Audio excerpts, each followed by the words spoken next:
Amigos, ¿cómo están? Bienvenidos a la central de noticias del canal del Congreso de la República. Yo soy Álvaro Sosa y estoy acompañado de Elsa Iturriaga. ¿Cómo estás, Elsa? ¿Qué tal, Álvaro? ¿Qué tal, amigos? Es un gusto acompañarlos para presentarles el resumen informativo de las actividades parlamentarias. Enseguida les presentamos nuestros titulares.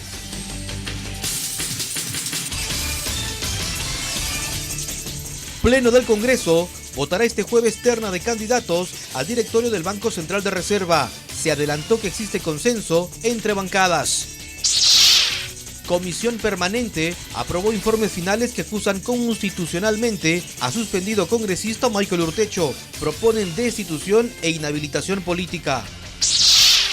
Comisión investigadora del caso López Meneses recibió testimonio de periodista Cecilia Valenzuela. Este viernes aprobarán su plan de trabajo. Nueva refinería de Talara permitirá que al 2017 se produzcan 100.000 barriles nuevos de petróleo en oleoducto norperuano, anunció ministro de Energía y Minas. Mega Comisión Investigadora aprobaría el próximo miércoles 18 informe sobre el caso narcoindultos, adelantó su presidente Sergio Tejada. Empezamos el desarrollo de las informaciones contándoles que el Consejo Directivo del Congreso, encabezado por el titular Freddy Otárola, acordó someter a votación este jueves 12 ante el Pleno del Congreso la terna de candidatos al directorio de BCR. Cabe señalar que todas las bancadas han expresado su acuerdo con los candidatos propuestos, por lo que se da por contado que estos sean elegidos por amplia mayoría. Veamos la nota. Finalmente, luego de casi 3 años de espera, el Banco Central de Reserva tendrá por fin completo su directorio. Esto por decisión de los integrantes del Consejo Directivo del Parlamento, que en su sesión del miércoles último acordó someter a votación la terna de candidatos al ente de emisor. El vocero de Perú Posible, José León, informó que se fijó una hora para el debate y en el que intervendrán todas las bancadas, luego del cual la elección se realizará en forma individual. Se necesita una mayoría simple. Con 66 votos el día de mañana, yo creo que el país va a tener directores en el BCR. En este momento en que hay una inestabilidad en el tipo de cambio, que tiene mucho que ver con el trabajo que hace el BCR. Bienvenido y ojalá que mañana a esta hora estemos dando la buena noticia. Asimismo, otro acuerdo del Consejo Directivo fue que el próximo miércoles 18, el Pleno del Congreso sustentará y votará la denuncia constitucional planteada contra el suspendido congresista Michael Urtecho Medina. El segundo acuerdo que se ha tomado es llevar para el próximo miércoles, en la sesión del Pleno, las acusaciones, tanto constitucional como la acusación penal por concusión que hoy día aprobó la Comisión Permanente respecto al caso Michael Urtecho. Los candidatos al Banco Central de Reserva son Gustavo Yamada Fukusaki, Drago Kisik Wagner y Francisco González García, los mismos que se unirán a los actuales integrantes José David Gallardo, Jaime Cerida y Luis Alberto Arias, quienes junto a su presidente Héctor Velarde fueron nombrados por el Ejecutivo, informó Cecilia Malpartida. Y en otras noticias les contamos que la Comisión Permanente aprobó los informes finales que acusan constitucionalmente al congresista Wilson Michael Urtecho Medina por existir indicios suficientes de la comisión de los delitos de concusión y enriquecimiento ilícito y que además plantean sancionarlo con la destitución en el cargo de parlamentario e inhabilitarlo para el ejercicio de la función pública por 10 años. Veamos el informe. Al sustentar los informes sobre las denuncias hechas por la bancada de Acción Popular Frente Amplio y de la Comisión de Ética, el presidente de la Subcomisión de Acusaciones Constitucionales, Marco Falconi, dijo que existe el reconocimiento expreso de Urtecho Medina e indicios razonables de enriquecimiento ilícito por hechos que atentaban contra la dignidad de las personas, como es el recorte de sueldos, gratificaciones y bonificaciones de sus trabajadores. El propio tribunal ha establecido que es el Congreso de la República el que tiene que hacer la evaluación. ¿Y cómo debe aplicarse los criterios de razonabilidad y proporcionalidad? Atendiendo a la gravedad de las circunstancias y otros factores que el Congreso de la República determinará. Y eso es muy importante, y es por eso que el Congreso de la República puede proponer la suspensión, inhabilitación, destitución. Y el propio Tribunal Constitucional ha dicho que, tratándose de estos casos, no hay violación al principio de legalidad. Sin embargo, los informes lo eximen de los delitos de apropiación ilícita, asociación ilícita, colusión, peculado, negociación incompatible o aprovechamiento indebido del cargo, falsificación de documentos, malversación y estafa tipificados en el Código Penal. El abogado de Urtecho, quien no se presentó a la sesión, Eduardo Álvarez, objetó que de 13 acusaciones por diversos delitos, en algunos casos se tuvo como pruebas reportajes emitidos por un canal de televisión. Había una confusión porque al tratarse de un congresista que está ejerciendo una función pública, hubo una calificación jurídica errada porque se le atribuía delitos comunes a aquel que tiene una condición especial, lo que en el ámbito del derecho penal se conoce como un intraneus. Este primer informe fue aprobado por unanimidad. En el caso de la denuncia por infracción constitucional, cuyo informe concluye en sancionar a Urtecho con la destitución del cargo de congresista e inhabilitarlo por 10 años para la función pública, se registró un debate y algunas objeciones al respecto. El otro abogado del congresista, Benji Espinosa Ramos, afirmó que se requería de una ley específica que tipifique la infracción constitucional. Informó que las sanciones que establece el artículo 100 de la Constitución no son acumulables ni existe una regulación que tipifique con precisión estas sanciones, por lo que se estaría afectando el principio de legalidad. El congresista Mauricio Mulder sostuvo que la tipificación debería ser más precisa y que el Congreso no puede abstraerse de ello. Comentó que tras la decisión existía un trasfondo político. Se abstuvo en la votación del segundo informe. El Tribunal Constitucional ha señalado en forma clara y meridiana que la infracción constitucional en sí tiene que estar taxativamente establecida como tal para que pueda ser aplicada como sanción. Y no puede entonces aplicarse sobre los mismos hechos que se consideraron delito la consideración de una acusación constitucional por infracción. Finalmente, luego del debate, se sometió a votación y fue aprobado por mayoría. El legislador Marco Falconi Picardo será el encargado de sustentar la respectiva acusación constitucional ante el Pleno del Congreso, informó Elsa Iturriaga. Y en sesión reservada de la comisión que investiga el caso López Meneses, la periodista Cecilia Valenzuela dio detalles de la investigación periodística que realizó para descubrir el irregular resguardo policial que se le brindaba al llamado operador montesinista. Tenemos para ustedes la nota. Al término de la sesión, que fue reservada por más de 3 horas, la periodista Cecilia Valenzuela afirmó que la comisión investigadora sobre el caso López Meneses tiene todo el interés de hallar los nexos del exoperador montesinista y sobre todo que respetan el trabajo que viene haciendo la prensa en este tema. Y he sentido de parte de todos los congresistas una actitud interesada. El ambiente fue respetuoso y grato. Les he entregado todos los videos grabados desde el 2 de julio hasta el 12 de noviembre. Esta mafia es una mafia perniciosa y muy poderosa. Cabe señalar que la decisión de recoger el testimonio de Valenzuela Valencia en sesión reservada fue discutida por los miembros de este grupo de trabajo al inicio de esta sesión. El artículo 88, la parte final, inciso A, la parte final del inciso A dice, en cualquier caso, el levantamiento de la reserva se hace a solicitud de no menos de 2 miembros de la comisión investigadora, hay uno que lo ha planteado, faltaría el otro, y se requiere el acuerdo de la mayoría del número legal de sus miembros. El reglamento dice, las sesiones de las comisiones investigadoras son reservadas. ¿Esta es una sesión o no es una sesión? Bueno, si es una sesión, es reservada. Eso es lo clarito, dice el reglamento, no sé, salvo que algún asesor tenga otra interpretación. Lo que yo sí quiero cuidar, señor presidente, es el debido proceso. Terminada la sesión, García Belaúnde indicó que la comisión en pleno felicitó a la periodista Valenzuela. Asimismo dijo que se reunirán este viernes para aprobar el plan de trabajo y luego determinarán quiénes van a ser las personas que acudirán a esta comisión.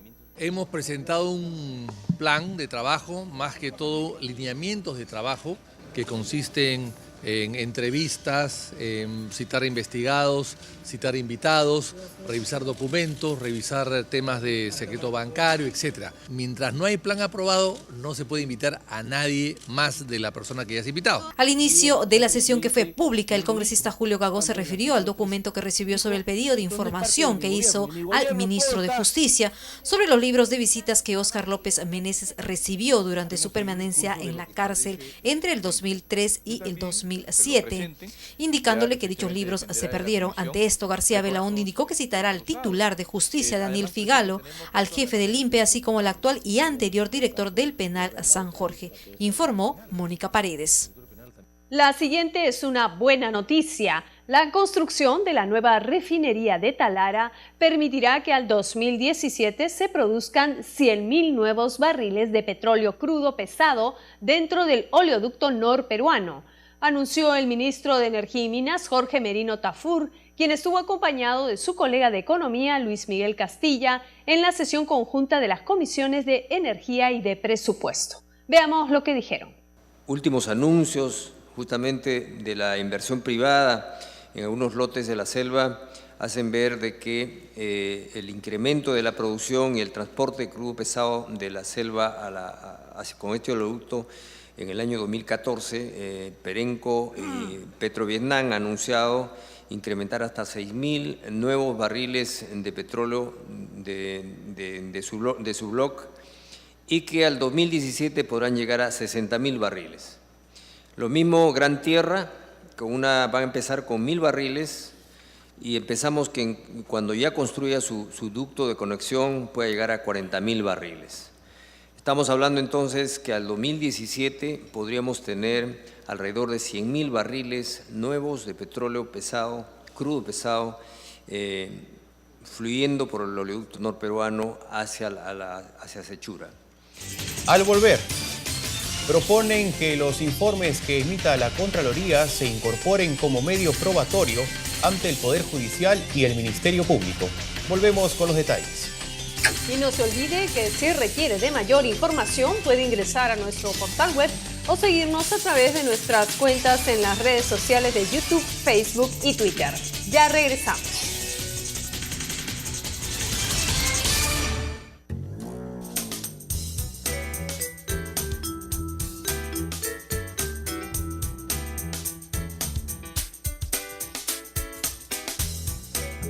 Dictamen. Los dictámenes son informes que presentan las comisiones, ya sea en mayoría o minoría. Sin embargo, estas pueden también no emitir dictámenes en caso el proyecto de ley en debate sea archivado. Los dictámenes presentados son elevados a la Presidencia del Congreso para ser incluidos en la agenda del Pleno. Reglamentariamente, las comisiones deben evacuar sus dictámenes en el plazo de 30 días, salvo plazo constitucional o reglamentario distinto o acuerdo de la mesa directiva en circunstancias excepcionales.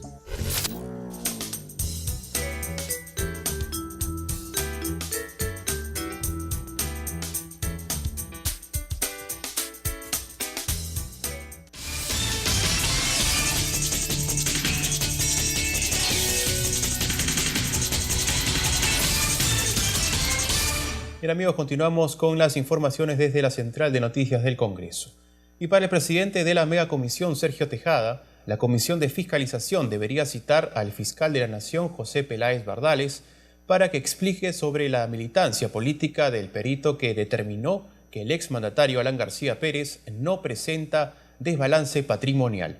Tejada anunció también que el próximo miércoles 18 se someterá a votación el informe de los narcoindultos. Veamos.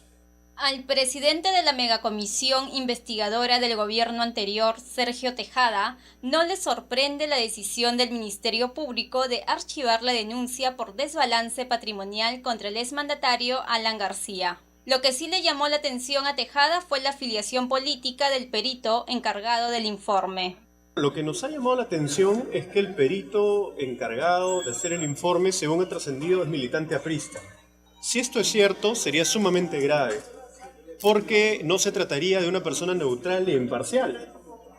Creo que el fiscal de la Nación debe responder si efectivamente se trata del señor Julio César Mori Donaire. Ante la prensa, Tejada aclaró que esto no afecta en nada al informe final que entregará la megacomisión y dijo que el fiscal de la Nación, José Peláez Bardales, debe ser citado por la Comisión de Fiscalización para que aclare el tema. En otro momento adelantó que el próximo miércoles 18 se aprobaría el informe sobre el caso narcoindultos, una vez que concluyan con las recomendaciones y conclusiones. Adelantó que de acuerdo a las investigaciones realizadas se ha logrado hallar desbalances patrimoniales en al menos 25 exfuncionarios del gobierno anterior. Sí, hay funcionarios en los cuales hemos encontrado desbalance patrimonial, una serie de depósitos no justificados. ¿De alto rango del gobierno? Mediano rango. Alto rango hemos encontrado varias empresas vinculadas que pudieron haberse favorecido con el Estado, que pudieron haber hecho operaciones sospechosas. Es todo lo que puedo decir. Y en otras noticias, la Comisión de Fiscalización dejó al voto el proyecto de ley para que el Poder Judicial y el Ministerio Público incorporen como medio probatorio los informes que emita la Contraloría General de la República. En la siguiente nota les explicamos en qué consiste la propuesta. Al sustentar la propuesta, el presidente de la Comisión de Fiscalización, Vicente Ceballos, explicó que existe diversidad de criterios en el tratamiento de los informes de control dentro del Poder Judicial y el Ministerio Público. Ante ello, se plantea incorporar un artículo al nuevo Código Procesal Penal para que los informes de la Contraloría General sirvan como medio probatorio en el trabajo de jueces y fiscales. Una pericia institucional realizada por un órgano técnico del Estado en su línea técnica científica solo puede ser refutada por otra pericia, que por la naturaleza del proceso acusatorio solo puede correr a cargo de la parte grabada por sus conclusiones. Previamente, el congresista Mariano Portugal sustentó el informe final de investigación sobre las presuntas irregularidades en la Dirección de Control de Servicios de Seguridad, Control de Armas, Munición y Explosivos de Uso Civil, DISCAMEP, en Arequipa y Sayán, en Lima. Se recomienda, entre otras cosas, que el informe sea remitido al Ministerio Público y a las entidades del fuero interno policial. La SUCAMEC, antes denominada DISCAMEC, requiere más que un cambio de denominación, una reingeniería que establezca mecanismos de control interno y externo, pues las inspecciones o supervisiones deben ser asumidas a nivel ministerial y de manera más frecuente e inopinada. De otro lado, la congresista Carla Scheffer sustentó un proyecto de ley que, entre otras cosas, plantea que las inauguraciones de las obras públicas se realicen después de la emisión de conformidad de la obra, más no cuando éstas se encuentren en ejecución. Para ello, se plantea modificar 4 artículos del Decreto Legislativo 1017, Ley de Contrataciones del Estado. Un problema recurrente es la presentación de casos de inauguraciones de obras inconclusas, sin previsión de recursos humanos, equipamiento y mobiliario necesario para su funcionamiento. También propone incluir sanciones a los funcionarios públicos que incumplan con dicho procedimiento, informó Susana Espinosa. La Comisión de Economía volverá a analizar el proyecto de ley que propone exonerar del pago del impuesto predial a los mayores de 65 años no afiliados a ningún sistema previsional. Tenemos los detalles. El proyecto de ley sobre la exoneración del pago del impuesto predial a las personas mayores de 65 años será nuevamente analizado por la Comisión de Economía que preside el legislador Tito Valle. Fue al aprobarse el pedido del congresista Juan Carlos Eguren para que efectúen algunas precisiones, como señalar que los beneficiados no estén afiliados a ningún sistema previsional o que no califiquen para recibir pensión de jubilación. Una persona que recibe pensión de jubilación está exonerado de pagar predial. Pero aquellos que no reciben pensión de jubilación tienen que pagar predial, cuando debería ser al revés. El que no tiene pensión de jubilación debe estar exonerado y el que recibe pensión de jubilación que pague su predial. También fueron debatidos y pasados al archivo por estar reglamentados los proyectos que promueven las asociaciones público-privadas en la ejecución de las obras de agua y desagüe, así como la reforma del sistema privado de pensiones. Al finalizar la sesión se dio a conocer que un total de 33 proyectos de ley fueron revisados por la Comisión de Economía en la primera legislatura ordinaria 2013-2014, que concluirá el próximo 15 de diciembre, informó Karina Aliaga. La Comisión de Justicia se convirtió en el segundo grupo parlamentario en exhortar al Poder Judicial a deponer la paralización que mantienen. También solicitó al Poder Ejecutivo buscar los mecanismos necesarios para cumplir con la ley. Al igual que la Comisión de Seguridad Ciudadana, la Comisión de Justicia y Derechos Humanos acordó exhortar al Poder Judicial cese en la huelga que mantienen. Asimismo, solicitó al Poder Ejecutivo a buscar los mecanismos que le permitan cumplir con la ley que homologa las remuneraciones de los magistrados. Y además, señor presidente, que copia esa comunicación se remita también al Consejo Nacional de la Magistratura para que evalúe la conducta que están adoptando estos magistrados, porque según tengo entendido, la Constitución Política de 1993 establece que los jueces no pueden llevar a cabo huelgas. Creo que la exhortación del congresista Heriberto Benítez no solamente debería ser al Poder Judicial, principalmente creo que debe ser al Poder Ejecutivo para que cumpla las leyes, así como nosotros tenemos la obligación de cumplir y hacer cumplir todas las normas en el país debido a que estamos en un Estado de Derecho. Posteriormente, y en el marco del Día Internacional de los Derechos Humanos, se aprobó la iniciativa que designa a la Defensoría del Pueblo como organismo encargado de implementar el Mecanismo Nacional de Prevención de la Tortura y otros tratos o penas crueles, inhumanos o degradantes. El entendido internacional es que estamos con un tema pendiente al respecto, y esto basado justamente en el artículo 17 del protocolo, que señala, designará o creará mecanismos nacionales independientes. No necesitamos una ley, ni menos nuevas plazas para una labor que ya puede perfectamente realizar y ha venido realizando y debe estar realizando la Defensoría del Pueblo, tal como se ha señalado. En otro momento, la comisión también aprobó, con cargo a redacción, la modificación de diversos artículos de la Ley de Delitos Informáticos. Previamente, y tras un largo debate, el grupo de trabajo dejó en suspenso la votación del proyecto de ley que propone 2 modificaciones a la Ley contra el Crimen Organizado, informó Vilma Mondragón. Al volver, proponen declarar el cáncer y la diabetes como enfermedades de interés en salud pública. Regresamos con los detalles.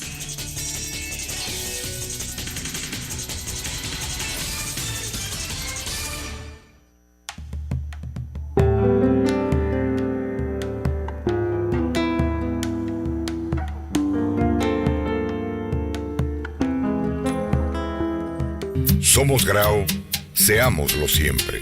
Es el camino del buen ejemplo, como el del almirante Miguel Grao, que hizo brillar nuestra dignidad en el mundo. Es el camino del esfuerzo, de peruanos comprometidos que escriben un presente de optimismo y confianza. Es el camino de quienes trabajan por el crecimiento de sus familias, de su región, del país, día a día.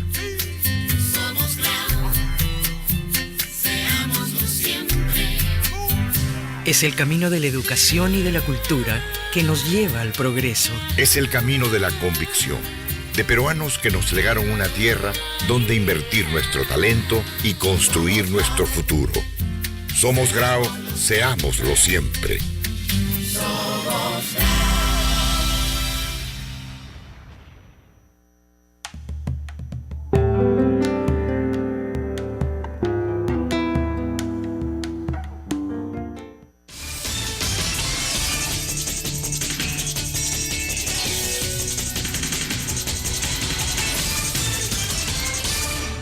Continuamos, amigos, con las informaciones del Parlamento. La Comisión de Trabajo inició el debate del dictamen que promueve la cultura de prevención en salud.